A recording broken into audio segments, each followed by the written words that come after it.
Hello everyone! Today we're going to be covering the Detections 101 KC7 case, an overall game. So with that being said, let's get started. And for more information regarding it, it can be found here. So in this game, we're going to learn about Detections 101. We're going to see threats, we're going to find signals, we're going to protect everywhere. And overall, we're going to get an overall understanding of what detections are. And I believe that it's going to be really beneficial for you guys. So, pertaining to this game, cybersecurity is a high-stakes cat and mouse game. Attackers are constantly evolving and developing new ways to evade being detected. Defenders identify the latest tactics and techniques used by adversaries. Then they build detections to detect and mitigate them. Detections are the eyes of this defense. Without them, defenders are essentially flying blind, while an adversary moves through their network. So since we talked about what the game is going to be about, we're going to now talk about the learning objectives. So in this game, we're going to learn about what detections are and their importance, why we write detections and how they shorten the window an attacker has to operate, the difference between fingerprint and weird behavior, the different types of detection systems, and common pitfalls that lead to alert fatigue. So that being said, let's start playing. And let's start the investigation. Awesome. Alright, so starting off with this game, and there's a really cool welcome to KC7 message that you will see when you start the game. So, welcome to KC7. Get ready to dive into some exciting cybersecurity challenges. You'll be investigating cyber incidents, analyzing data, and solving puzzles just like a real cyber detective. Are you ready to begin your investigation? Yes? Let's get started. So in this game, there's going to be four sections. The first one is the what and the why. Second is the types of detections. 3 is classifying and logic. And 4 is pitfalls. Now I know this looks like a lot, but don't worry. I'm going to help you walk through these questions in sections one by one. So that being said, let's start with section 1, the what and why, in question 1. Alright, so welcome to Detections 101. In this module, you will learn how security teams find and create more opportunities for themselves to catch threat actors. You will learn what detections are and why they are the backbone of modern defense. And let me zoom in so that way it's easier on the eyes. What detections are and why they are the backbone of modern defense. Real-world examples of detection systems. How we categorize different types of detections. The pitfalls that can undermine even the best detection systems. So continue, type, let's get started. And with the games, there's also really helpful features, such as, for instance, if you're stuck, you can join the Discord and you can ask the question. We have different channels for each of the games. So if you have a particular question or a specific question for a specific question in section, you're more than happy to join the Discord and we'll be happy to answer any of your questions. But also, if there's an issue, such as, for example, like grammar errors, that sort of thing, you can report it, and one of us will be happy to help you and overall make this game better. Whether it's grammar or anything else, you're more than happy to report any issues, and we'll get on them and fix them. So that being said, to continue, let's type our answer, which is let's get started. Let's click enter. Submit. Awesome. All right. Now moving on to question 2. When we conduct security investigation in a SOC or in KC7. Also, if you're new to cybersecurity and you don't have an understanding of what a SOC is, or this is just your first time getting exposed to the acronym or term, don't worry. SOC stands for Security Operations Center, security for S, operations for O, and C for center. Or in KC7, we usually start with an alert, but where do security alerts actually come from? They don't just appear out of thin air. Behind every alert is a detection. So this is a really great image to help you better understand behind every alert, there's a detection, such as, for example, we have our SOC analyst here saying, hey, another one of these alerts. Seriously, where are these alerts coming from? We got possible data exfiltration, brute force attempt, malware detected, unusual login location, and much more. He keeps them coming. That's our threat actor. He's a raccoon. Just bear with it. Oh well, I'll just mark it as FP. FP stands for false positive. We'll discuss some more about like what are true positives, what are false positives in the upcoming sections and tasks. And over questions. Back to sleep. And resolve incident with your alert. Disposition, which is like classification of the alert, such as is it a false positive, is it a true positive? That's the third thing in your notes. Why did you classify this alert as, for example, like a false positive? And then click on resolve. And also your caffeine is greater than sleep. When you're a SOC analyst, caffeine is the move. You're going to need a lot of coffee or like an energy drink or something. So caffeine is energy. And tomorrow is someone else's problem. What a picture. It is. It's really good. In its simplest form, a detection is a digital tripwire. It is the process of identifying, and please note this down for what a detection is. It is the process of identifying malicious, suspicious, or unauthorized activity within an environment by monitoring for out of the ordinary behavior. Also, a detection is the logic that tells a system, if you see the specific behavior, sound the alarm. That alarm is a security alert analysts see on their dashboard. So overall, you can think of detection as a digital tripwire because it is the process of identifying malicious, suspicious, or unauthorized activity within an environment, and it is the logic that tells a system, if you see this specific behavior, sound the alarm. So that way our analysts can see it on their dashboard. So with that being said, we're going to answer our question here. What is the primary job of a detection? Is it to automatically block all incoming network traffic? Or to identify malicious, suspicious, or unauthorized activity? To replace the need for security analysts? Or finally, to encrypt sensitive data before it leaves the network? Let's click on to identify malicious, suspicious, or unauthorized activity because it's mentioned here. It is the process of identifying malicious, suspicious, or unauthorized activity within an environment by monitoring for out of the ordinary behavior. Click on this. Let's click on submit. Nice. All right. Question 3. Now you know what a detection is, but why do we write them? Companies generate millions of lines of logs every day. A SOC analyst can't read them all. Without detections, they'd be staring at an ocean of data with no idea where to look. So you can see here that companies generate millions of lines of logs every day, and you can see here that this is probably the logs that our KC7 SOC analyst is looking at, and also over here as well. Our SOC analysts can't read all of that just because of the amount and overall volume, and because of that, without detections, they'd be staring at an ocean of data with no idea where to look. However, a good detection cuts through the noise and gives the analyst a lead. A lead is a starting point for their investigation by flagging unusual behavior or patterns that indicate an ongoing or emerging attack. So overall, even though there is noise, a good detection can cut through that noise and give the analyst a starting point because a detection gives the analyst a lead to start their investigation because it flags unusual behavior or patterns that indicate an ongoing or emerging attack. So that being said, let's answer a question for this question, pun intended. Question for a question. Just bear with me. What do detections provide to analysts in their investigation? Is it a complete case file with the attacker's name and home address? Is it a summary of all logs generated that day?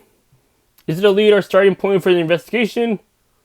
Or is it a list of every employee who logged in? I'm going to say it is a lead or starting point for their investigation because it's mentioned here. A good detection cuts through the noise and gives the analyst a lead. A starting point for the investigation by flagging unusual behavior or patterns that indicate an ongoing or emerging attack. Just click on lead, click submit. Nice. All right. Question 4.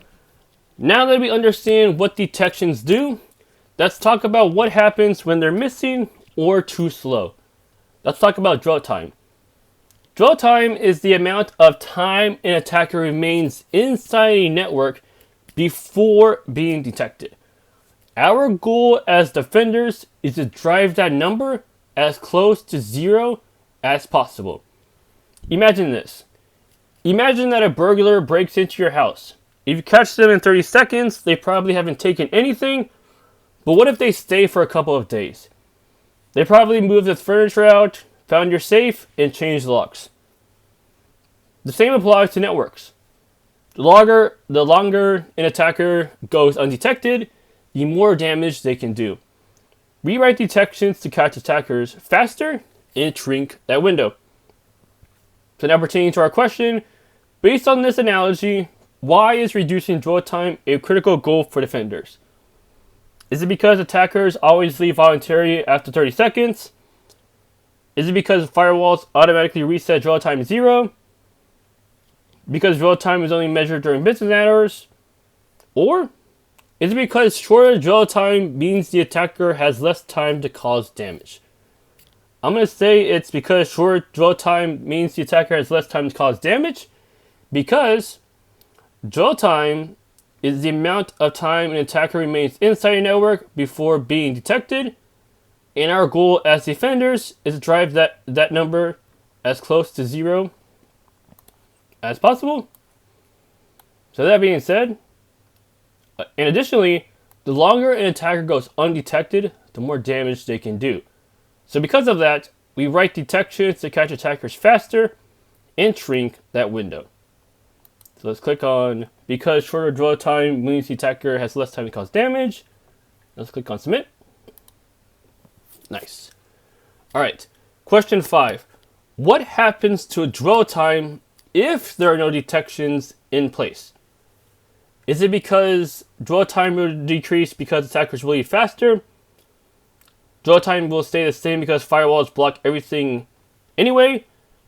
Dwell time will increase because attackers can stay hidden for longer? Or is it dwell time becomes irrelevant because the attacker has already been caught? And also, I did talk about helpful features, so here's another one. This is our hint. Think about the burglar analogy. What happens if no one is watching the house? So that being said, I'm going to choose dwell time will increase because attackers can stay hidden for longer, because without detections, attackers stay hidden, which means they can go about their operations and stay undetected because there's no detections in place. Click on thing. Nice. Awesome. All right, question 6. Let's put what you've learned into practice. A good detection is built around understanding what normal looks like so you spot what isn't.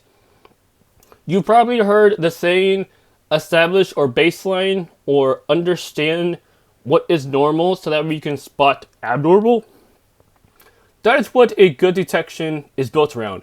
It's understanding what normal looks like, such as establishing a baseline of like normal activity in your environment, so that way you can spot what isn't or abnormal or suspicious or malicious activity. For instance, employees at a New York finance company work Monday through Friday from 9 a.m. to 5 p.m. Which of the following will be the most effective detection for identifying suspicious activity? Is it logins from domestic US IP addresses at 6 p.m.? Is it logins originating from non-US IP addresses between midnight and 5 a.m.? Logins originating from known VPN endpoints during standard business hours? Or is it logins from multiple different New York-based devices during the work week? So to approach this question, we have an overall understanding of what normal looks like.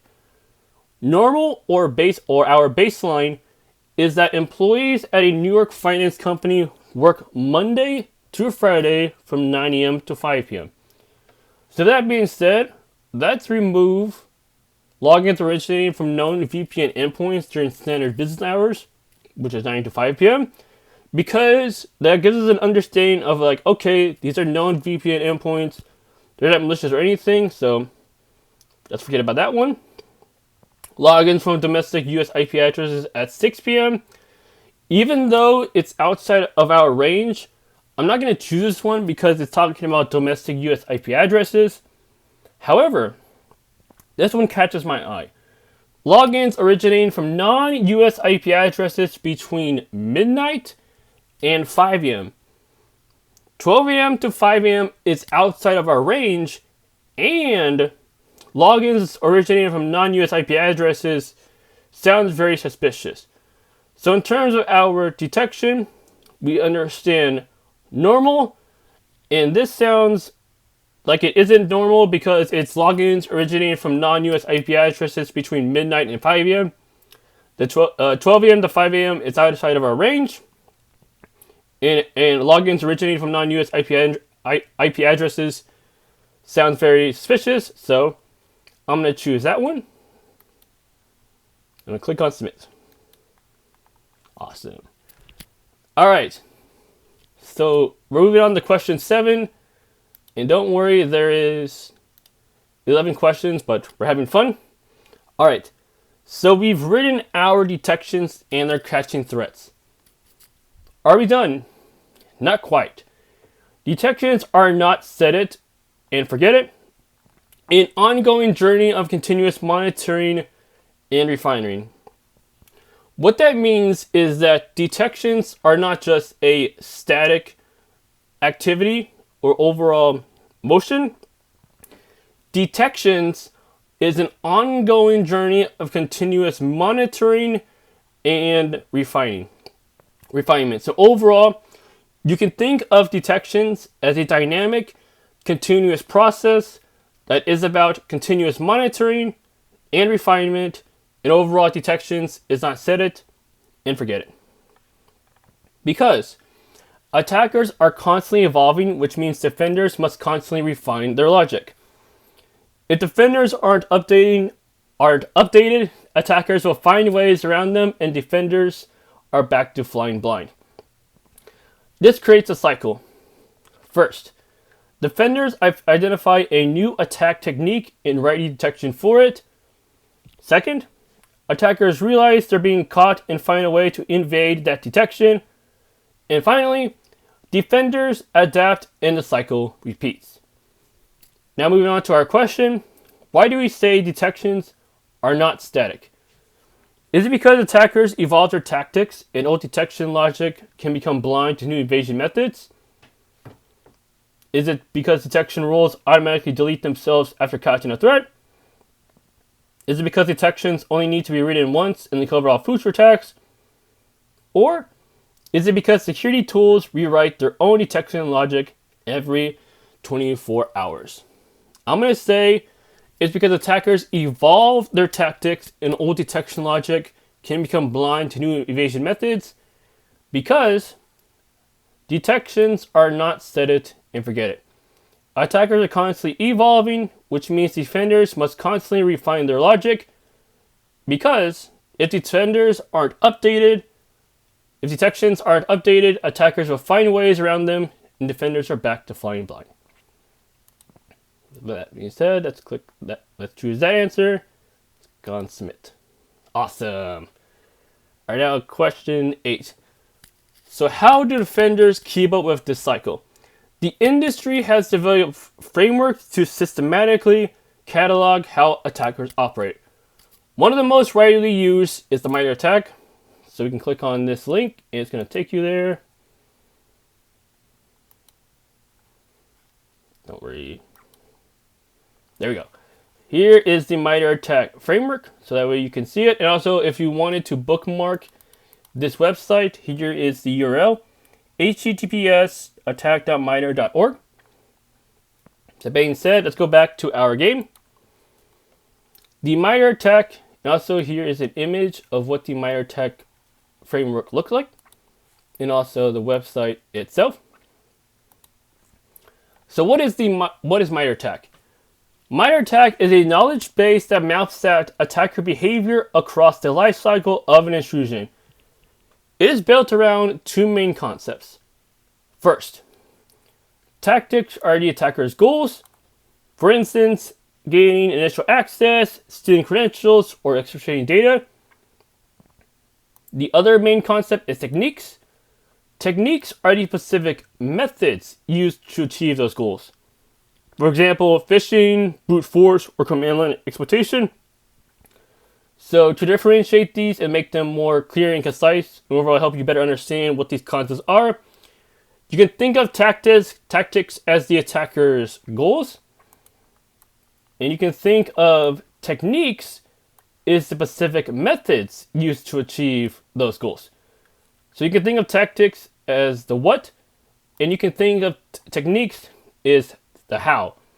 How would a threat actor or attacker use a specific method to achieve those goals, whether it be initial access, stealing credentials, or exfiltrating data? As I mentioned, awesome. Think of tactics as the why, and techniques as the how. My bad. Tactics is the why, which is the attacker's goals, and techniques is the how. Why did the attacker do something? To steal credentials. How did they do it? By brute forcing a login page. So from this, think of techniques as the how. How did they do it? And you can think of tactics as the why. Why did the attacker do something? So that being said, let's answer our question. In the MITRE ATT&CK framework, what is the relationship between tactics and techniques? Is it techniques are the attacker's goals and tactics are the methods? Is it tactics and techniques are interchangeable terms for the same concept? Is it tactics describe defender responses and techniques describe attacker actions? Or is it tactics are the attacker's goals and techniques are the methods used to achieve them? Let's choose this one. Nice. All right. Now question 9. Prior to MITRE ATT&CK, a similar framework called the cyber kill chain, and what KC7 is named after. Additionally, it describes the stages an attacker must go through in order to compromise an organization. We start out with reconnaissance, weaponization, delivery, exploitation, installation, command and control, and actions on objectives. Additionally, every attack follows some version of this path. An attacker has to research their target, recon, build their weapon, reposition, delivery, exploit a vulnerability, exploitation, install their tools, installation, establish a communication channel back to themselves, command and control, and finally achieve their objective, whether that's stealing data, deploying ransomware, or something else. Actions on objectives. Also, the attacker's playbook. Defenders work backward from a block. So in this image, we have a image showing that our block is in a blocked email because a detection fires at one phase. Your investigation unwinds everything that led up to it. So if we wanted to understand how did a phishing email get delivered to a user, we need to understand everything that led up to that point, such as how did it arrive, what payload was in the email, and who scanned us. Because you need to learn everything about what the attacker did so you're ready when they come back. And also KC7 Foundation, and we love the logo. Awesome. Why does this matter for detection? Because each stage is an opportunity to catch the attacker, and here's where defenders have a real advantage. Every time, and this is very important to understand, every time we catch an adversary at any stage, we can work backward to the preceding phases, such as, for example, reposition and recon, and create detections for what they've already done, and forward for what they may have intended to do next. For example, if you catch an attacker at command and control, or CNC, you can investigate how they got there. What did they exploit? How was the payload delivered? Each answer becomes a new detection you can write. Also, you can read the original white paper here, so if you click on it. To learn more about the cyber kill chain. So if you wanted to learn more about the cyber kill chain, this white paper does an excellent job of helping you better understand the cyber kill chain. And it's called Intelligence-Driven Computer Network Defense, informed by analysis of adversary campaigns and intrusion kill chains. So I highly recommend checking out the white paper if you're interested in learning more about the cyber kill chain. Now, pertaining to our question, what advantage do defenders gain from understanding the stages of an attack? Is it they can work backward and forward from a detection to create coverage across multiple stages? Is it they only need to focus on the first stage to prevent all attacks?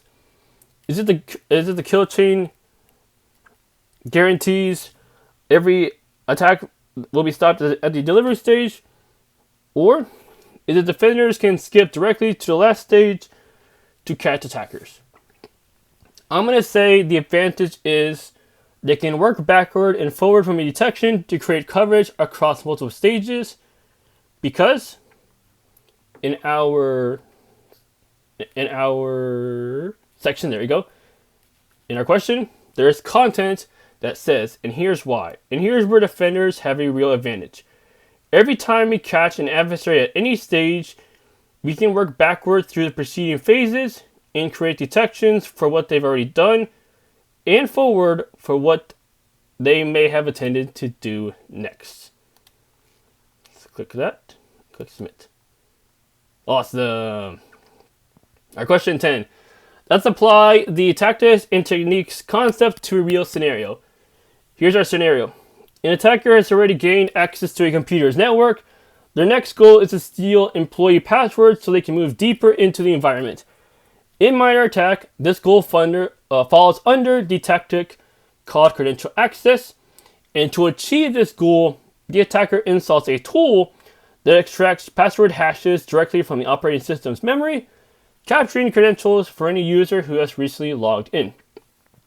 So in order for us to help better understand what techniques are listed under credential access, we can use this URL and find the one that matches this behavior. So pertaining to that, we need to answer a question. Our question is, what is the name of this technique? So we're going to click on this URL to take us to techniques under credential access. And we're going to find so we're looking for an attacker installs a tool that extracts password hashes directly from the operating system's memory, capturing credentials for any user who has recently logged in. So let's go find that. So let's go use, let's see, brute force, password gathering, password cracking, credential stuffing. Let me try this. Passwords, memory.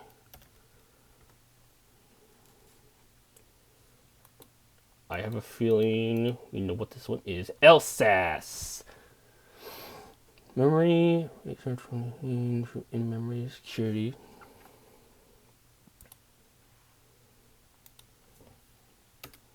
LSAS. Memory. We are close. The attacker installs a tool. So let's go look for installs a tool.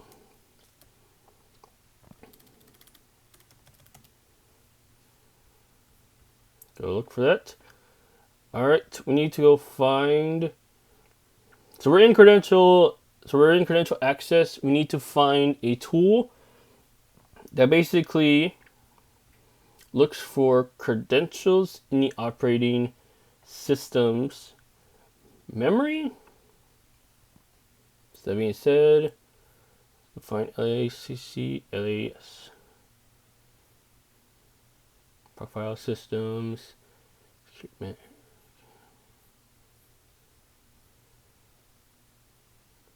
OS credential dumping. What is that? Let me see what that does.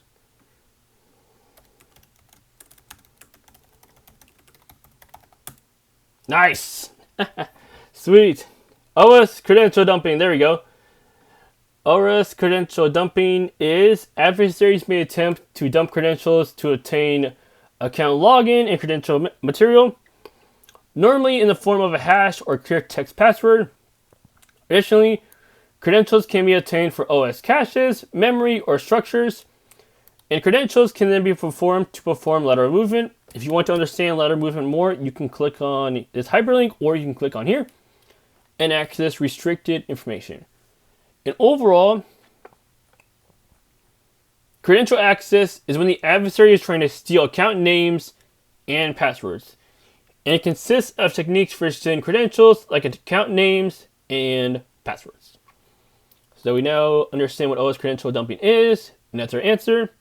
Let's move on. All right, to question 11. We've covered a lot of ground. You now know what detections are, why we write them, and how framers like MinerAttack and the Cyber Kill Chain give defenders a structured way to think about where to catch attackers. Next, we'll explore the different types of detections and how they work together to protect an environment. So to continue, we're going to type detections. Now we're moving on to section 2, which is the types of detections. So, not all detections work the same way. Some rely on known threats, while others focus on identifying suspicious behavior. Before we get into the specific types, there's an important strategy that ties them all together. It is known as defense in depth. So let me explain more about it. Defense in depth means using multiple layers of security controls. That's very important to understand about defense in depth. Using multiple layers of security controls across an environment. For example, instead of relying on a single detection method, organizations combine different approaches so that way if one layer fails, others can still catch the attacker. Imagine this. Think of a medieval castle, which can be found here. To protect the king, you wouldn't just lock the front door. You would have a moat. You can think of it as network security, high walls, your firewalls, guards on the ramparts, endpoint detections, and internal checkpoints. You can think of it as identity management. And if an intruder swims across the moat, which can be found here, they still have to scale the wall and get past the guards. So that is an example of defense in depth. There is multiple layers of security controls, such as our moat, high walls, guards on the ramparts, and internal checkpoints. As we go through this section, each detection type we introduce is another layer in the strategy. So now we're going to answer our question, which of the following best describes defense in depth? Is it investing all resources into one best-of-breed security control tool? Is it using multiple layers of security control so that if one fails, others can still catch the attacker? Is it focusing exclusively on network perimeter security? Is it deploying detections only at the endpoint level? I'm going to say it is using multiple layers of security controls so that if one fails, others can still catch the attacker.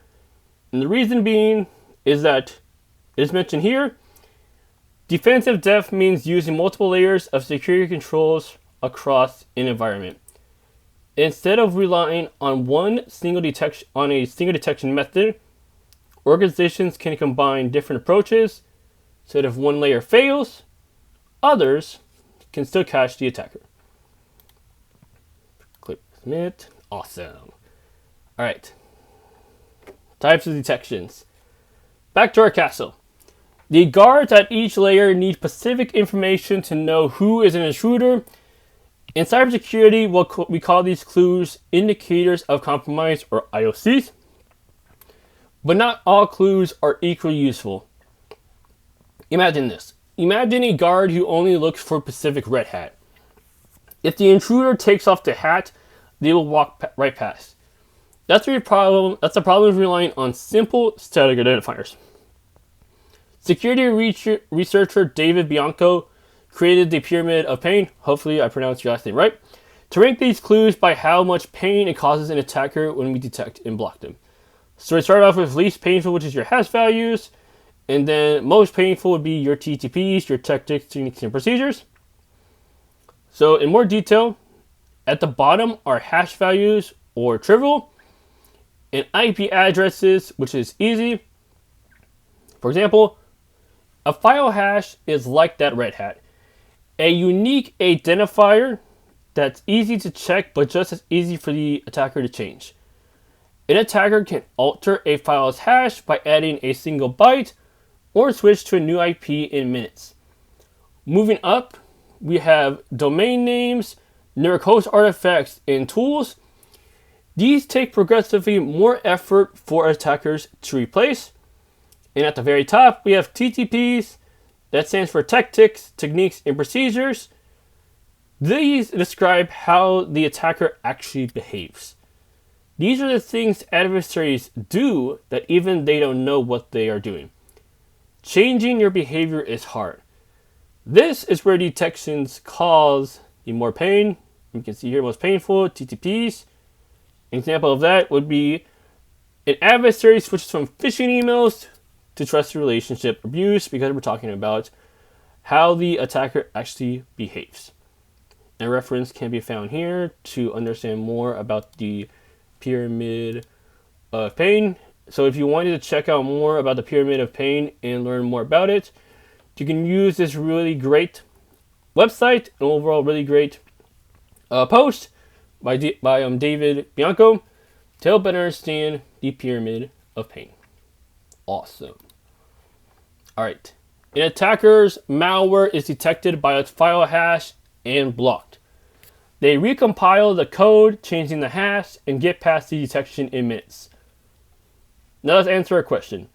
According to the pyramid of pain, why was this detection so easy to bypass? Is it because hash values sit at the bottom of the pyramid, meaning they are trivial for attackers to change?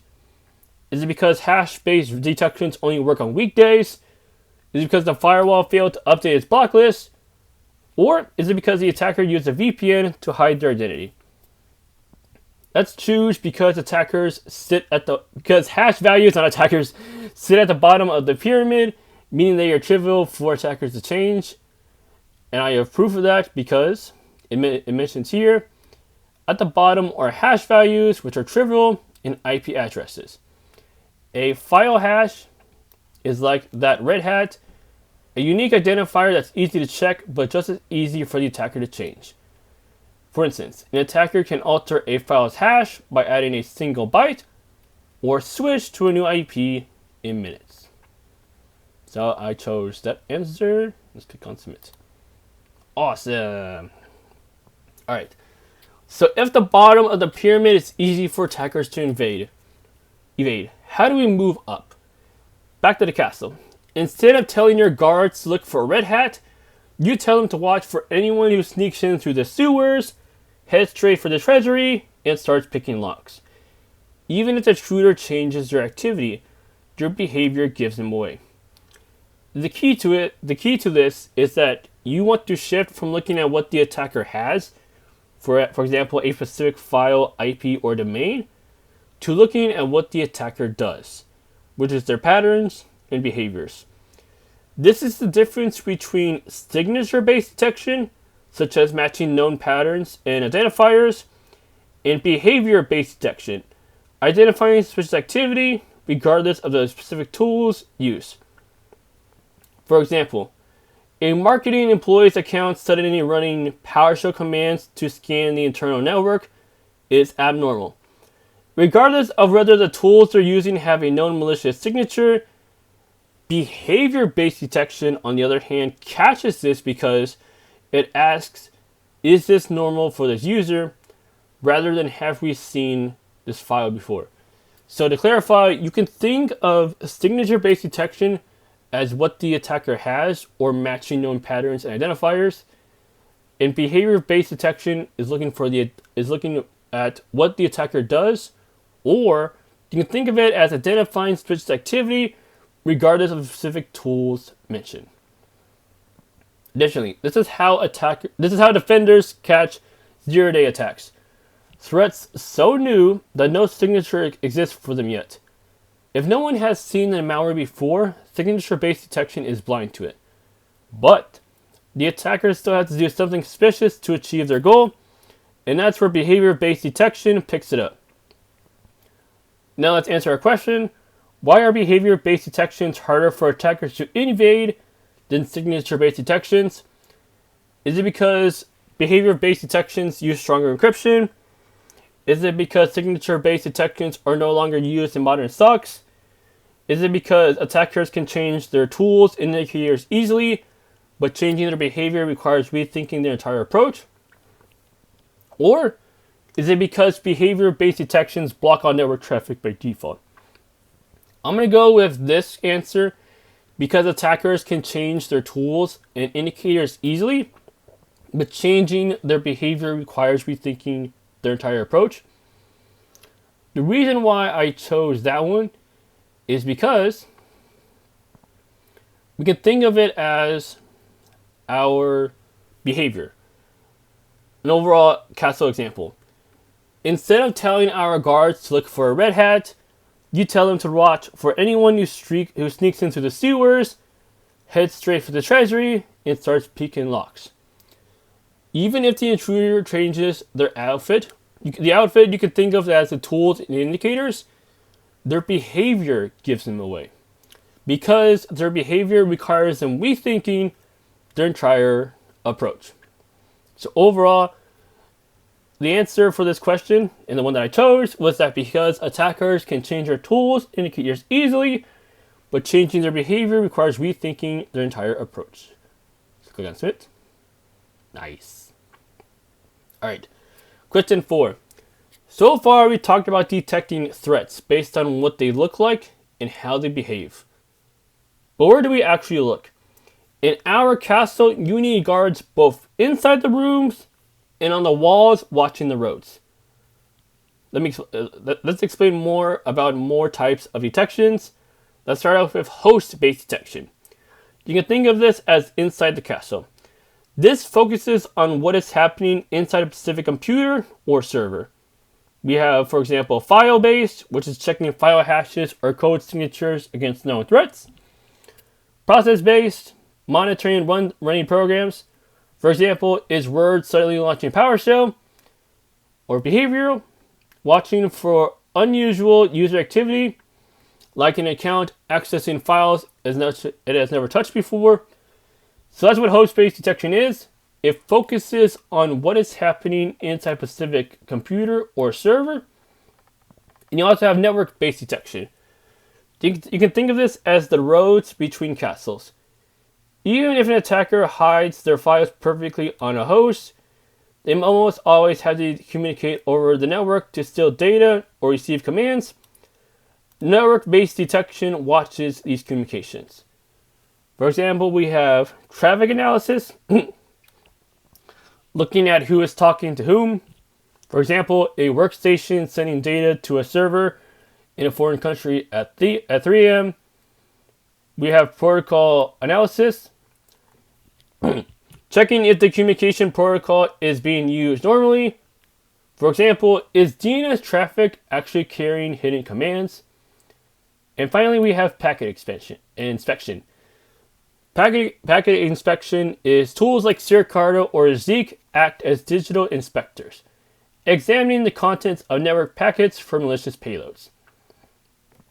Moving on, an attacker has compromised a laptop and installed a backdoor that communicates with their server using DNS requests to send stolen data. The malware has no known signature.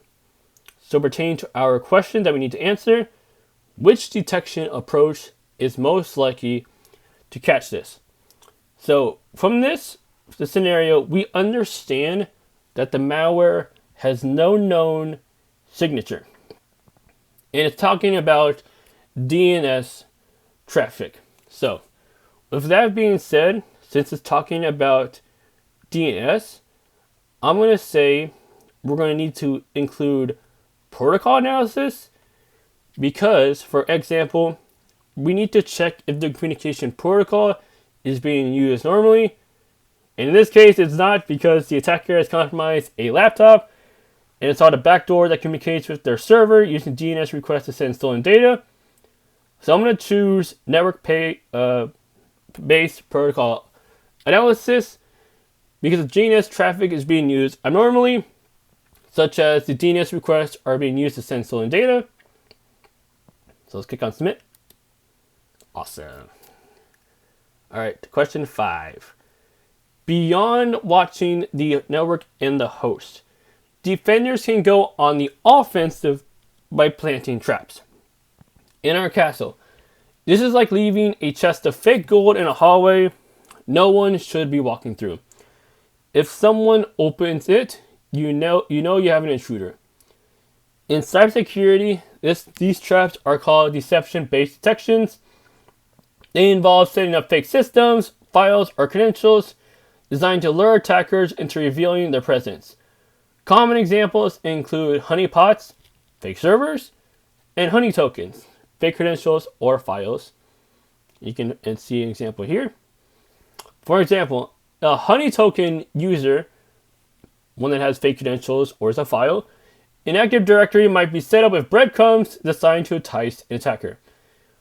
More in detail, the account description mentions it is a highly privileged admin account, which we can see here. Our break glass admin is a privileged account for emergencies, and also it has credentials for the account that are placed in a visible location, which we can see here that the password is break glass !123.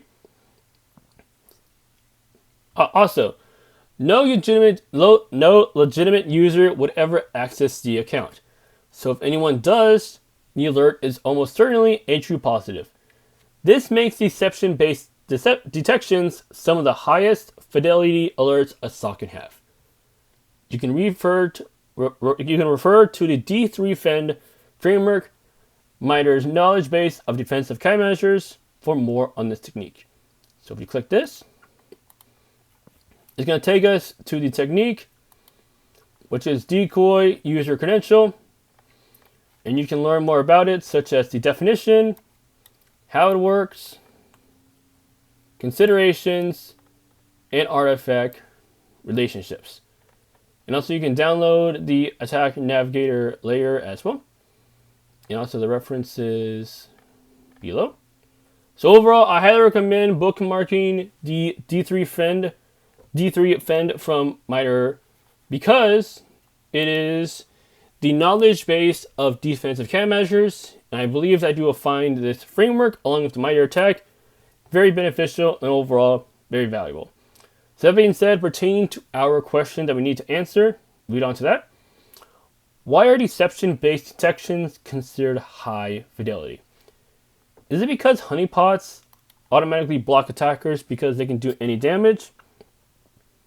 Is it because no legitimate user should ever interact with a decoy, so any activity is almost certainly malicious? Is it because deception-based detections use stronger encryption than other methods? Or is it because they replace the need for network and host-based detections entirely? I'm going to go with because no legitimate user should ever interact with a decoy, so any activity is almost certainly malicious. And the reason being why I chose that one is because it's mentioned here. No legitimate user would ever access this account, which is our honey token account that has been created. No legitimate user would ever access the account. So if anyone does, the alert is almost certainly a true positive, and this makes deception-based detections some of the highest fidelity alerts a SOC can have. So that's why I chose that answer for this question. Then we click on submit. It's correct. Awesome. All right. We're on a roll. As an organization grows, it ends up with thousands of guards. And moving on to question 6. Security tools. You can think of that as guards across the castle. Each guard sees something different. The network guard sees traffic, the host guard sees files, and the deception guard sees honeypots. The problem with this is that they don't talk to each other. This creates silos of information To solve this, we use two powerhouse tools. The first one is endpoint detection and response. A high-tech security camera installed on every computer. You can think of that. You can think of every computer as an endpoint. And it records everything happening locally, from files being opened to programs running. And we can take action like isolating a compromised machine from the network. Next, we can think of security information event management, or a SIM, or SIM, however you pronounce it. The Central Command Center. A SIM collects logs and alerts from every other tool in the environment, including your EDR, network sensors, and cloud apps. It can correlate events across sources, and it can enrich alerts with additional context like threat intelligence, user identity, and asset criticality. So that is our two powerhouse tools: endpoint detection and response, or EDR, or security information event management, which is our SIM.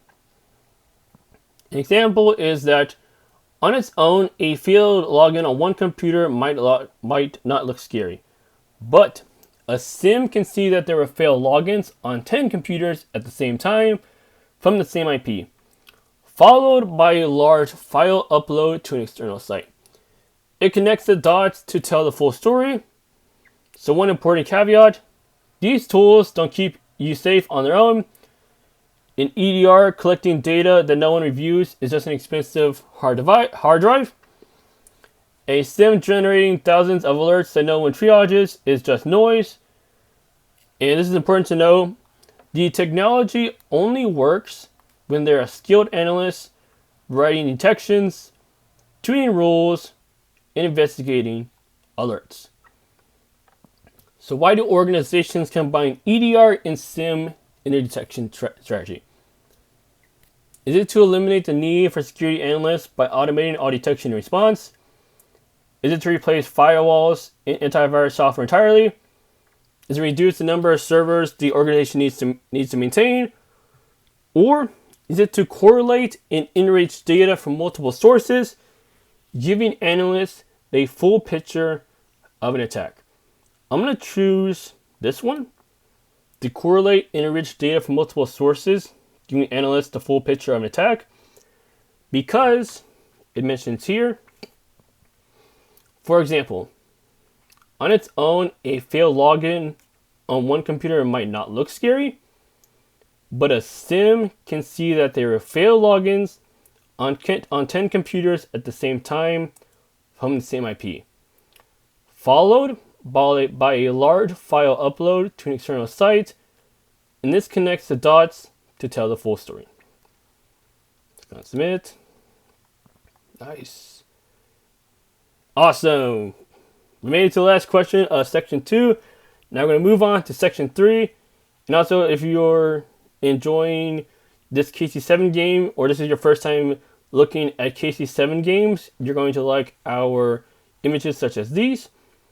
For example, in this section, we covered the building blocks of a defensive depth strategy, the pyramid of pain, and why behavior-based detections cause attackers more pain than static indicators, host-based and network-based detection layers, deception-based traps, and how EDR and SIM tie it all together. Next, we move beyond what detections are and look at how they are built. In the next section, you will learn how to classify alerts and how detection logic is designed to identify threats effectively. So now to move on to section 3, let's type analyze to continue. And let's click on submit. Nice. All right, we made it to section 3, which is classification and logic. So starting off with question 1. Detections are live and alerts are firing. Now what? Not every alert is a real threat, and you can't investigate them all equally. How do you know which ones are real and which ones do you prioritize? Don't worry, this is where classification comes in. Every alert falls into one of 4 categories. The first one is a true positive. Detection fired, and this is very important, the threat is real. This is where you want your detections to catch. A false positive, on the other hand, yes, the detection fired, but the activity was actually authorized or harmless. So to differentiate a true positive from a false positive, a true positive is that the threat is real. A false positive is that the activity was actually authorized or harmless, or you can think of this as a false alarm. A true negative is that normal activity happened and the detection correctly stayed silent. The system working as intended. So this is very good to see, true negative, because normal activity happened and the detection correctly stayed silent and the system working as intended. A false negative, on the other hand, is a real threat occurred, but the detection missed it entirely. This is the worst outcome. Also, in many SOC environments, Security Operations Center, Tier 1 analysts act as the first line of a defense. Here's our Tier 1 analysts. Their job is to triage alerts and determine if there are real threats, such as, for example, our Tier 1 analyst found an alert that is a real threat, and he is like, okay, this one's real. I'm going to put it into I'm going to send it or escalate it to our Tier 3 because we confirmed it and they escalated to our Tier 2 or Tier 3 analysts for deeper investigation and remediation. So overall, in many SOC environments, you can think of Tier 1 analysts as those who triage alerts and determine if they are real threats. And if yes, they escalate it to Tier 2 or Tier 3 analysts for deeper investigation and remediation. So here's our first alert. Remote desktop connection from unusual IP. You investigate and find the account belongs to an IT system administrator. Account belongs to an IT system administrator. You contact them and confirm they're currently on vacation in another country and need to fix an emergency issue remotely. So pertaining to our 4 that are here, how would we classify this alert? I'm going to go with a false positive because we saw this activity, which was, yes, suspicious, but we have found that the account belonged to an IT system administrator. One step further, we contacted them and confirmed they are currently on vacation in another country and needed to fix an emergency issue remotely. It's going to be a false positive. And let's click on submit. Nice. All right. Another alert comes in. Unauthorized software installed on several machines across the sales department. You investigate and find that the IT department pushed a company-wide update this morning that included a new software. The alert fired because the detection didn't have the update on its approved software list yet. How do you classify this alert? So, from this, we understand that the alert fired. So we're going to look at true positive and false positive. Because with a true negative, our detection did not stay silent because it fired.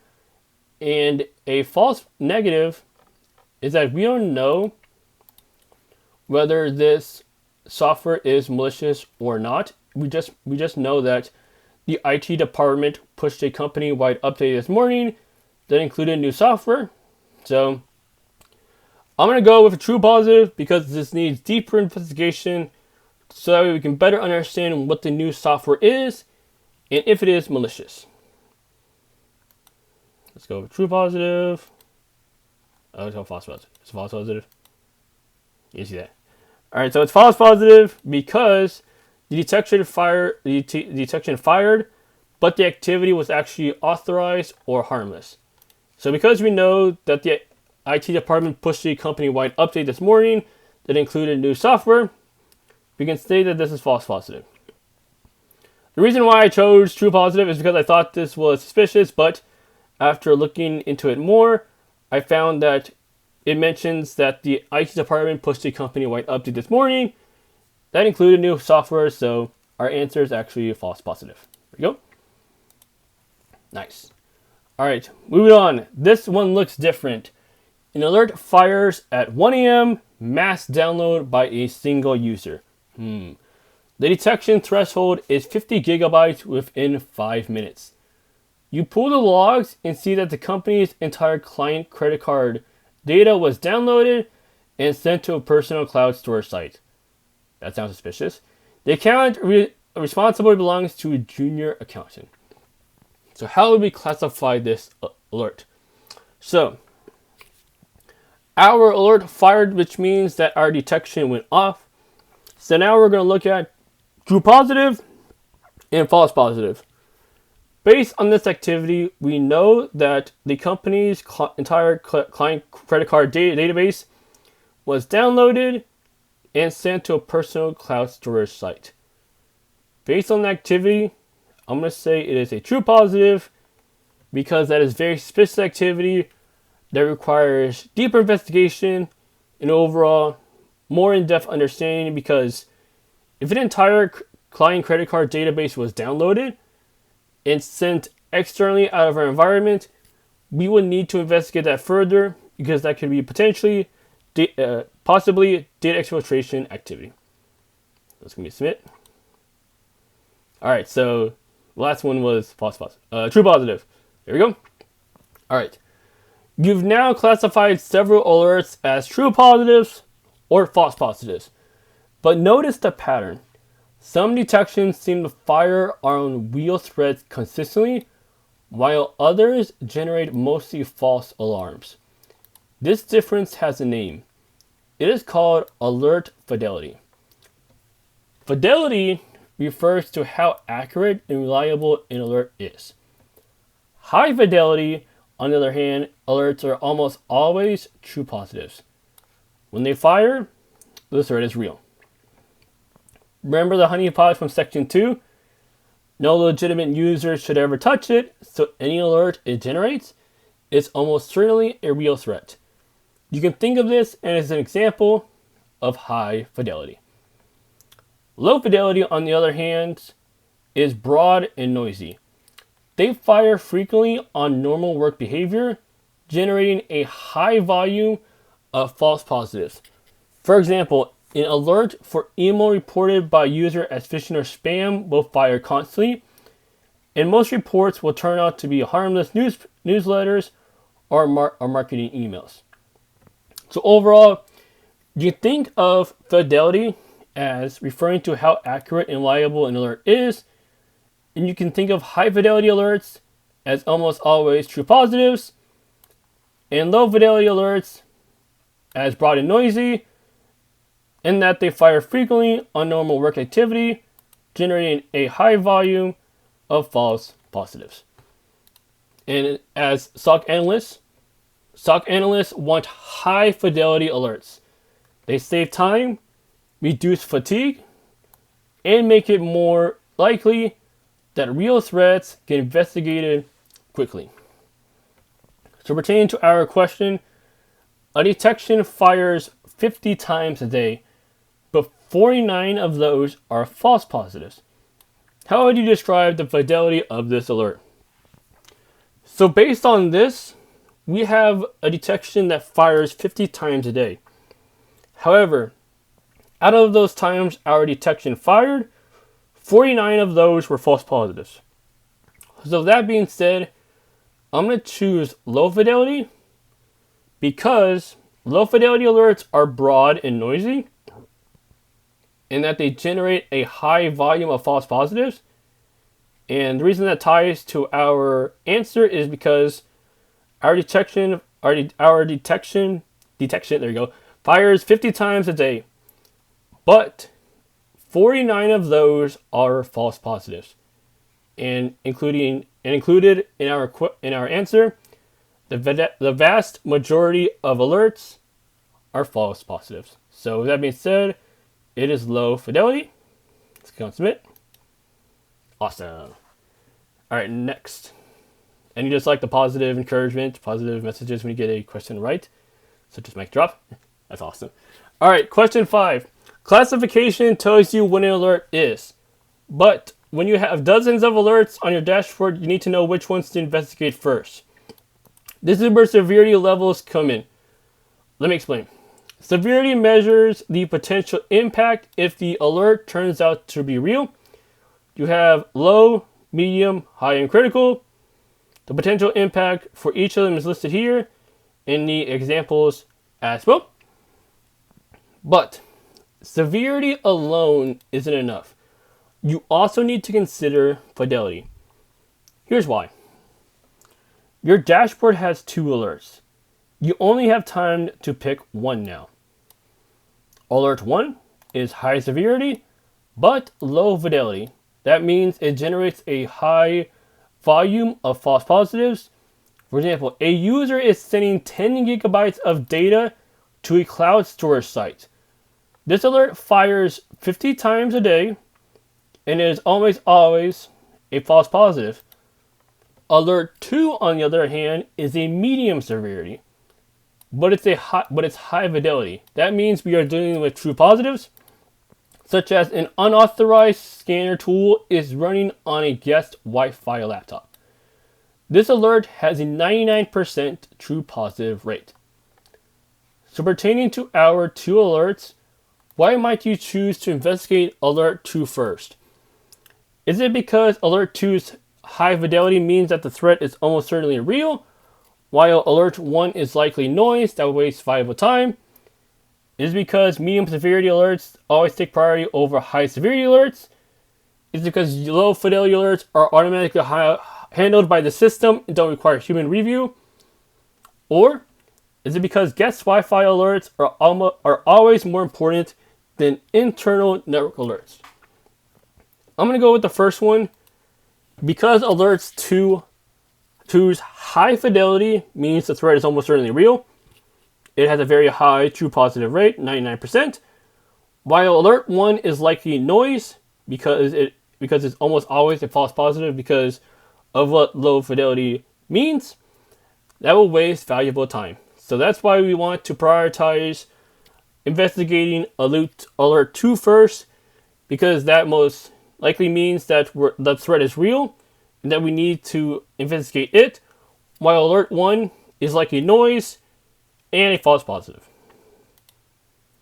Nice. All right, next. You are the only analyst on shift. You got this. Your dashboard shows 3 alerts. You can only investigate one immediately. Alert 1 is critical severity, low fidelity. A mass file deletion alert on a backup server. This often triggers during weekly maintenance. It's a high chance of being a false positive, so let's take that into account for alert 1. It's a critical severity, but we are probably dealing with a false positive because it mentions low fidelity. Alert 2, on the other hand, we're dealing with a high severity, but in this case, we're dealing with a medium fidelity.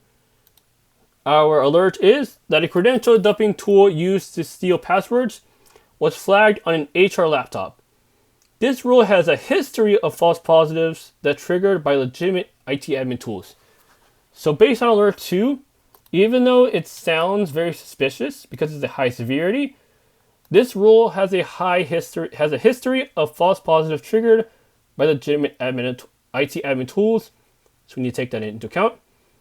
And alert 3 is medium severity, but high fidelity. High fidelity means that we are probably dealing with a true threat or overall a true positive, such as an unauthorized remote access tool was found on a developer's machine. The logs show the tool has been active for 48 hours. Which alert should you investigate first to minimize the greatest risks to the company? And we have a very helpful hint. A whole lot of time to snoop around. And also we have analyst notes. That's another really helpful feature that I recommend you checking out. So if you click here, it's going to provide us really beneficial information. So in this case, fidelity isn't a fixed property of a detection. It comes from detection tuning. When a new detection is first deployed, It often generates a lot of false positives because the logic is broad. Over time, analysts review those false positives and refine the rule by adding exclusions, adjusting thresholds, or narrowing the scope. This process is what moves a detection from low fidelity to high fidelity. A well-tuned detection is one that, and this is important to understand, is one that has been battle tested against real-world data and refined until it reliably fires on actual threats. So that being said, let's go with alert 3. Because the high dwell time means the attacker has had significant time to explore because the tool has been active for 48 hours, and the high fidelity tells you the threat is real. Go on, submit. Nice. Alright. Good. Last one. Let's make it count.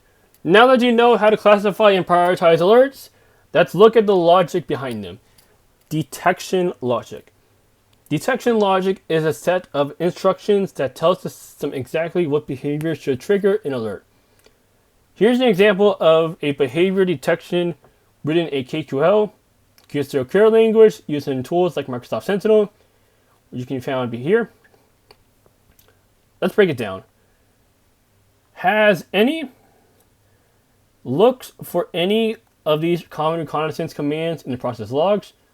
So in this detection, we're looking for any common reconnaissance commands such as net user, net group, NL test, or who am I in the process logs because we're using the process events table. Summarize, decount, process command line, which can be found here. Count how many unique commands run. So with decount, we want to count how many unique commands were run. So you want to get a count of how many times we saw net user, net group, NL test, or who am I by host name, username in a 5-minute window using bin timestamp, and our time window is 5 minutes, where command count is greater than or equal to 3. What this means is that it is our behavior threshold. Running one of these commands might be normal, but running 3 different ones, because we set our behavioral threshold to look for it, to look in terms of how many times the command count is, which is greater than or equal to 3, because running 3 different ones in 5 minutes, because that's our time window, is suspicious. So overall, what this detection does is that we are looking for any of these common reconnaissance commands in the process logs. Then we're looking for how many unique commands were run. Then we're grouping this activity into 5-minute windows. And then finally, this is our behavior threshold. Because running one of these commands might be normal, but running 3 different ones in 5 minutes is suspicious. Notice how this detection doesn't look for a specific file or hash. It looks for a pattern of behavior. That's what makes it behavioral rather than signature based. It's important to understand. In the KQL detection above, what is the purpose of the threshold where command count is greater than or equal to 3? Is it to ensure detection only runs 3 times per day? Is it to limit the query to the first 3 results in the database? Is it to reduce false positives by only alerting when multiple recon commands are run in a short window? Or is it to count the number of users who have logged in? I'm going to go with this one. To reduce false positives by only alerting when multiple recon commands are run in a short window, because command count greater than or equal to 3 is our behavior threshold. And the reason why we set that as our behavior threshold is because running one of these commands might be normal, like net user, net group, NL test, or who am I, but When multiple recon commands are run, such as running 3 different ones in a short window, such as 5 minutes, it's very suspicious. So we will need to investigate that further. Hence, the answer that I chose was to reduce false positives by only alerting when multiple recon commands are run in a short window. I'm going to click on submit. Nice. And that's our answer. All right, section 4. We got 8 questions. Let's do this. All right. Even the best SOCs, security operation centers, not SOCs, SOCKS, this is SOCS, security operation centers, struggle with detection systems. And one of the most dangerous pitfalls isn't a hacker bypassing your rules. It's your own rules working too well. Imagine this. Imagine your SIM generates 5,000 suspicious login alerts a day. 99% are employees forgetting their passwords. When a real attacker, on the other hand, finally brute forces an account, the analyst misses it because they've been mindlessly closing tickets just to keep up. Over time, this psychological phenomenon causes analysts to ignore or respond slowly to legitimate threats. This is a direct consequence of low fidelity detections or false positives directly from section 3. When too many alerts are false alarms, the people investigating them stop trusting the system. So what is the industry term for this pitfall? I'm going to go with alert fatigue. Nice. That's our answer. All right. Question 2.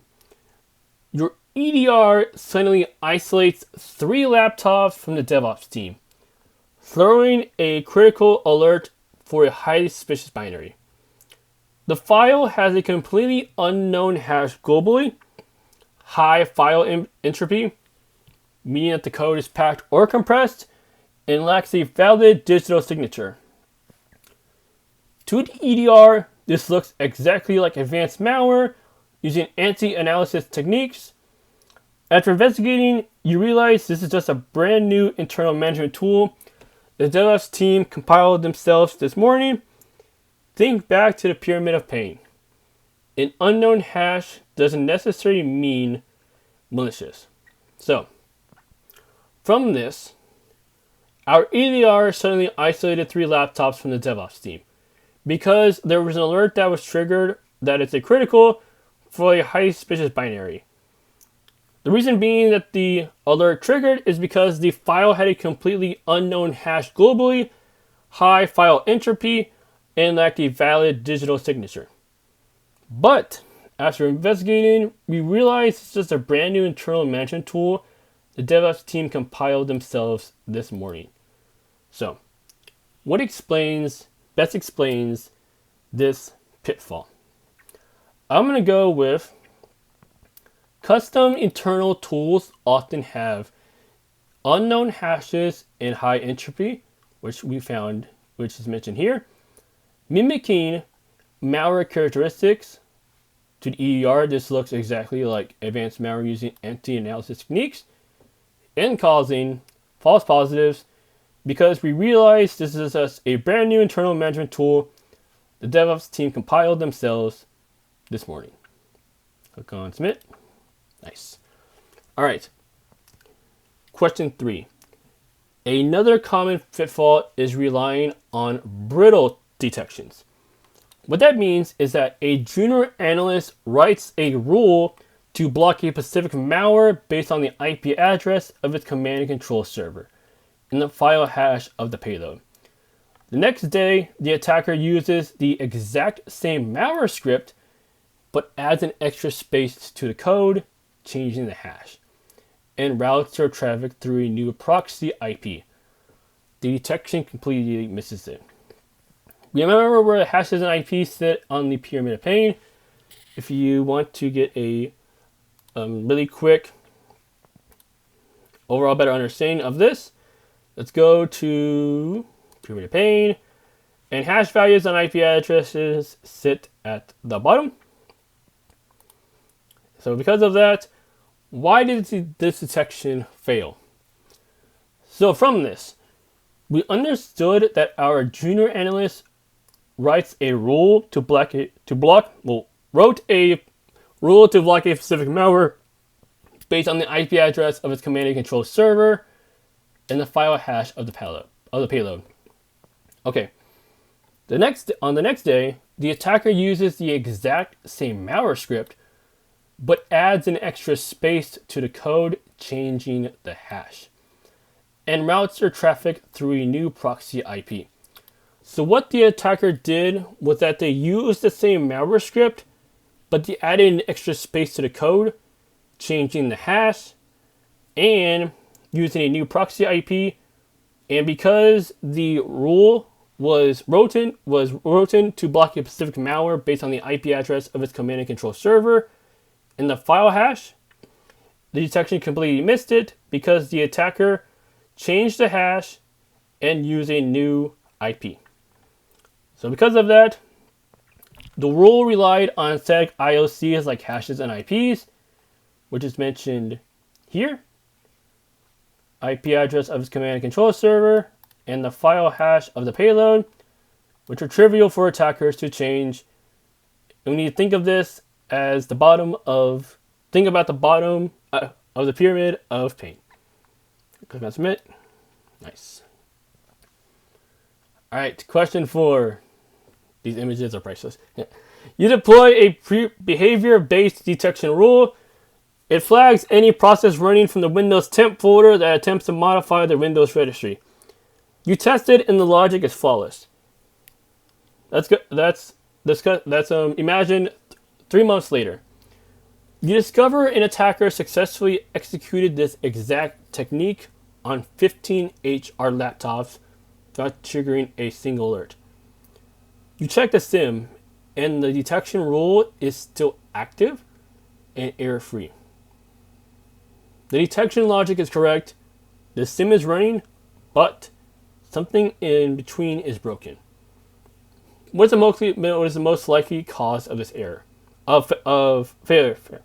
There you go. The laptops were not forwarding endpoint execution logs like sys1 or EDR logs to the SIM. Is it because the HR department was excluded from the company's accessible use policy? Is it the attacker used a VPN to hide their IP address? Or is it the detection rule was too broad and crashed the SIM? And we have a hint. The detection can only see data that actually reaches it. And for a better understanding and overall a hint, let's look at analyst notes. This is one of the most common real-world failures in detection engineering. Log coverage gaps. A detection is only good as the data feeding it. If endpoints aren't sending logs to the SIM, even a perfect detection rule is blind. So that information, I'm going to click the first one because it mentions the laptops were not forwarding endpoint execution logs like sys1 or EDR logs to the SIM as the most likely cause of failure. Click on submit. Nice. All right. Question 5. Behavior detections often rely on baselining. Baselining means that we want to learn what normal activity looks like so they can alert on anomalies. For example, a company builds a baseline over 30 days, determining that database queries spike at 9 a.m. and drop to near zero at midnight. Then, the IT team implements a new nightly automated backup job at 2 a.m. that moves terabytes of data. For weeks, the SOC gets critical alerts every night at 2 a.m., waking up the on-call analyst. The detection logic hasn't changed, but the environment has. The baseline no longer reflects reality. So because of this information, what is the term for this pitfall where an organization's normal behavior evolves over time, rendering old baselines inaccurate? So that being said, let's go look this up so that we can better understand what we are looking at. So we want to look for when in organizations, normal behavior evolves over time, rendering old, I believe it mentions, yes, old baselines inaccurate, right? Yes. What is the term for the pitfall? Question mark.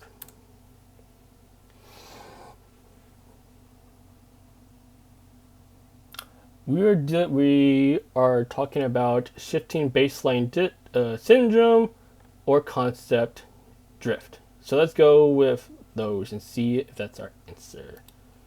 So let's go with concept drift. Or is it shifting baseline syndrome? Shifting. Or is it normalization of deviance? Let's see if that one works.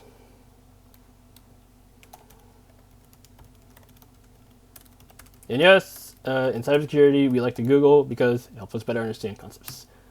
Normalization of deviance. Pitfall. Drive detection.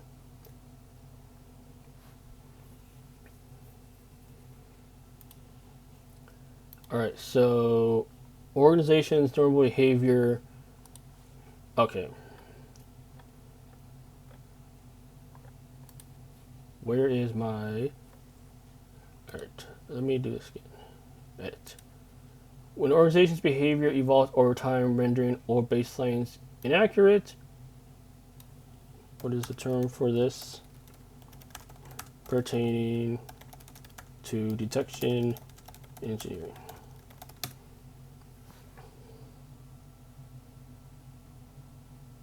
Drift.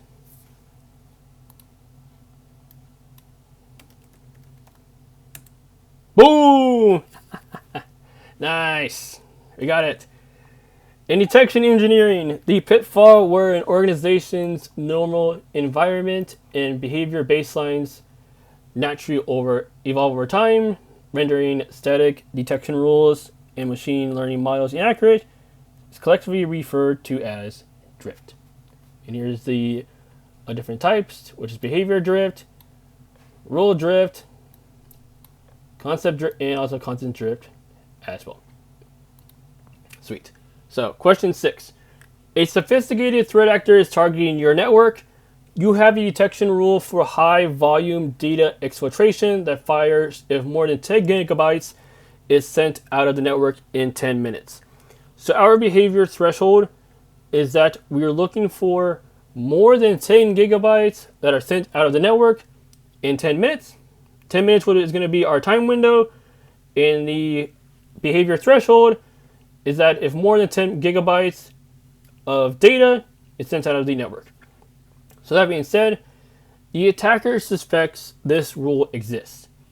To bypass it, they compress 50 gigabytes of stolen data into encrypted archive, reducing it to 8 gigabytes, then trickle it out in 1 gigabyte chunks over 5 days. Each individual transfer falls well below the threshold. This is a direct exploitation of rigid threshold-based detection logic. The attacker doesn't disable the detection. Rather, they simply operate underneath it. And for our question, this invasion technique, which exploits rigid thresholds by stretching an attack over a long period, is commonly referred to as what? We have a hint. Think about speed and volume. So we're talking about invasion. So we're going to use the My Attack framework. We're going to look at evasion. I believe it's going to be here. Defense department. Is it Did it change? Filtration, defense, impairment. So we're gonna go with defense, empowerment. Yes, the adversary is trying to break security mechanisms, pipelines, and tooling so defenders can't see or trust what is happening. But that sounds more like impairment because we're breaking security mechanisms and pipelines and tooling so defenders can't see or trust what's happening rather than an attacker evading them. That's what is stealth. The adversary is trying to hide and conceal their actions, appearing as normal behavior. So this sounds, now we need to look for, let's use AI. So we're going to need to look for pertaining to evasion.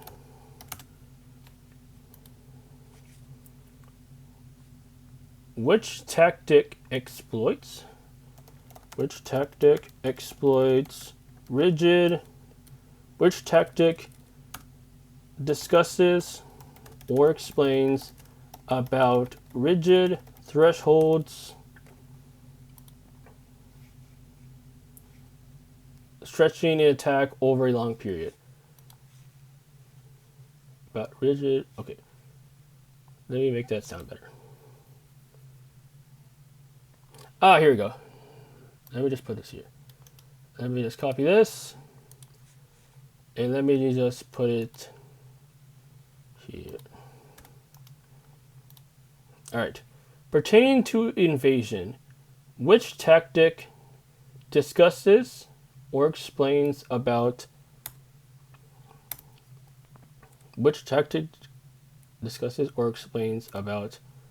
something being exploited?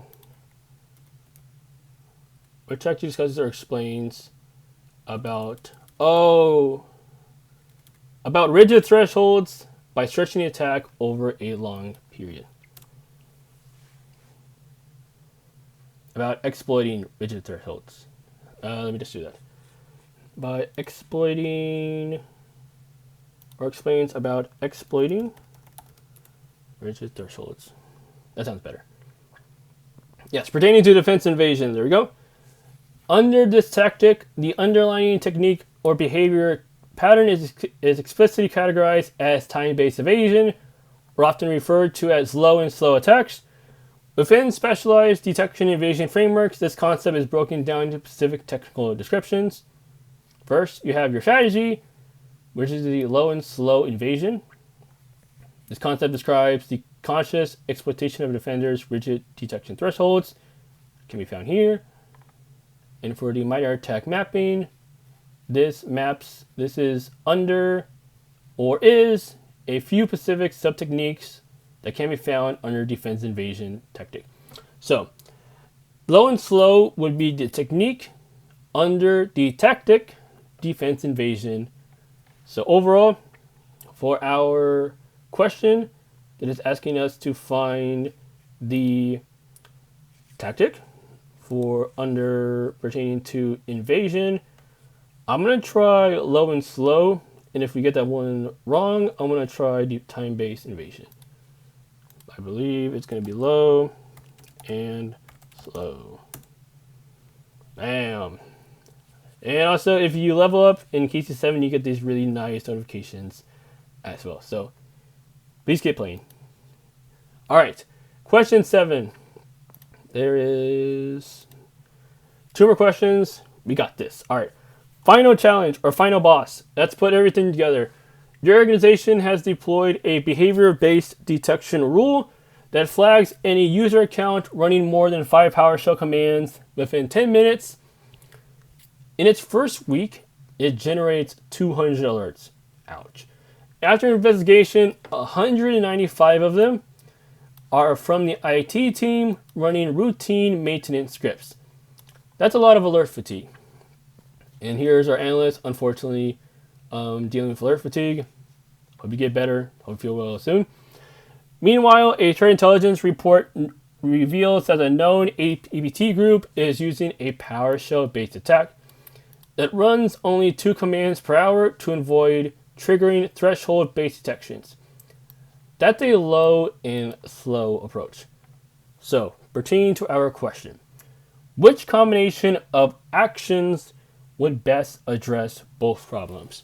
So, our analyst is dealing with alert fatigue, so that's one problem, and we also need to take into account that a known APT group is using the low and slow approach. So, our answers are: delete the detection rule entirely since it creates too many false positives, or increase the threshold to 50 commands per 10 minutes to reduce alert volume, or tune the rule to allow list the IT team's known scripts and create a second detection for unusual PowerShell activity spread over longer time windows. And finally, switch entirely from behavior-based to signature-based detection since it's more reliable. I'm going to go with this one because it discusses about tuning, and it mentions that the IT team runs routine maintenance scripts that cause 195 of our 200 alerts to be false positives, hence causing the alert fatigue. So we want to tune that. But we also want to create a second detection for unusual PowerShell activity because we have an understanding from a threat intelligence report that a known APT group is using a PowerShell activity that runs only 2 commands per hour to avoid triggering threshold-based detections.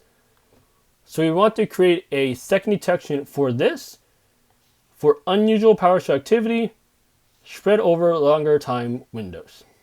Click submit. And finally, congratulations, great job. You've completed Detections 101. Let's recap what we've learned. In section 1, we learned about that detections are the digital tripwires that give defenders a lead when something suspicious happens. Frameworks like MITRE ATT&CK and the cyber kill chain give us a structured way to think about where to place them, and every time we catch an attacker, we can work backward and forward to build even more coverage. Section 2. We learned that not all detections are equal. The pyramid of pain shows us that behavior-based detections cause attackers far more pain than static indicators like hashes and IPs. We also learned that a strong defense in depth strategy layers host-based, network-based, and exception-based detections together, with EDR and SIEM tying it all into one picture. Moving on to section 3. In section 3, we learned how to classify alerts: true positive, false positive, true negative, and a false negative. We assessed their fidelity, and we weighed severity. We also weighed severity because severity. Let me clarify that. In section 3, we learned how to classify alerts. We assessed their fidelity and weigh severity. There we go. Helps analysts cut through noise and focus on what matters. Additionally, we learned also that detection logic, like the KQ example we read, is what makes all of this work under the hood. And last but not least, section 4. Even great detections have pitfalls. Alert fatigue, brittle IOC-based rules, log coverage gaps, baseline drift, and low and slow invasion can all undermine your defenses. The best detection rules, and it's very important to understand, the best detection engineers don't just write rules. They tune them, maintain them, and adapt them as the environment and threat landscape evolves. And finally, another important piece of advice and important to understand is that the most important takeaway from this is that detection engineering is not a one-time task. It's an ongoing practice because attackers will keep evolving, and so must you. And to complete this module, let's type complete.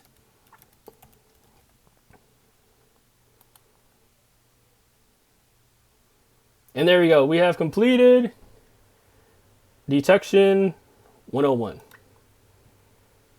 Awesome. All right. That's all of the questions that we have answered for each of the sections. Yes. All greens, which means that we have completed them. Section 1, Section 2, Section 3, and Section 4. So overall, I hope this walkthrough helps you better understand the Detections 101 module, and hopefully you have fun learning about detections, and hopefully you found this walkthrough helpful. Have a great rest of your day. I will see you in the next one. Peace.